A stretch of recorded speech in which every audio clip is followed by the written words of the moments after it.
Welcome to Ramnath கூரக்கடை kitchen. Hotel சுவையில் ரொம்ப டேஸ்டியான புதினா சட்னி எப்படி செய்கிறதுன்னு பார்க்கலாங்க.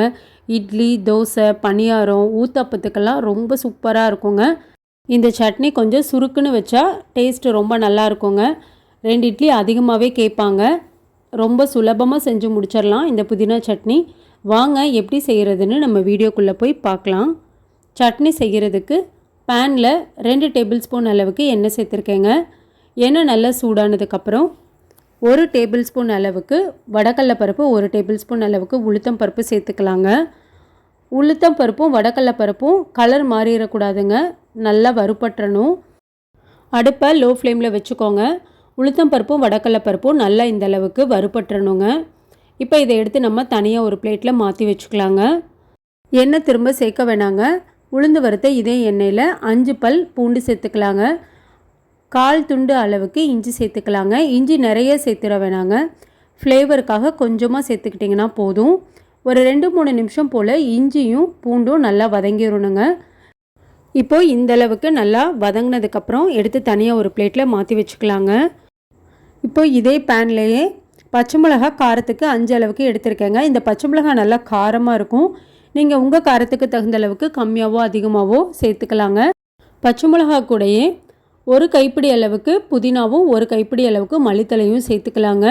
நம்ம புதினா மட்டும் சேர்க்காமல் மல்லித்தலையும் சேர்த்து செய்யும்போது ஃப்ளேவர் ரொம்ப நல்லா இருக்குங்க. டேஸ்ட்டும் ரொம்ப நல்லாயிருக்கும். மல்லி புதினா கூடவே டேஸ்ட்டுக்காக கொஞ்சமாக புளி சேர்க்குறேங்க. ரொம்ப புளி சேர்த்துற வேணாங்க, ரொம்ப புளிப்பாயிரும்.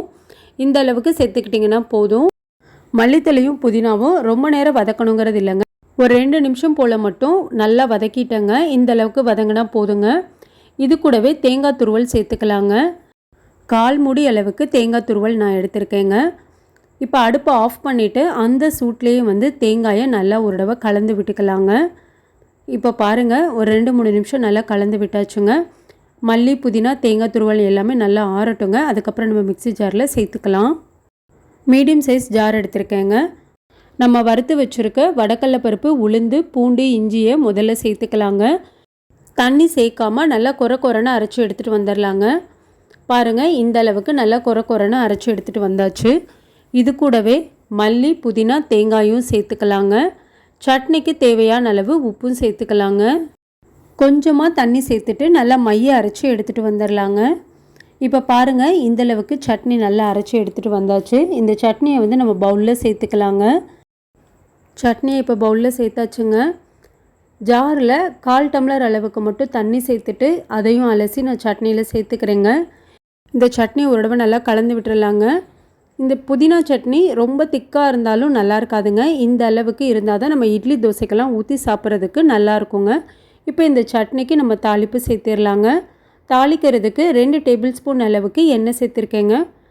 எண்ணெய் நல்லா சூடானதுக்கப்புறம் 1 டீஸ்பூன் அளவுக்கு கடுகு, உளுத்தம் பருப்பு, 2 வரமிளகா, ஃப்ரெஷ்ஷான கருவேப்பிலை சேர்த்துட்டு சட்னியில் சேர்த்துக்கலாங்க.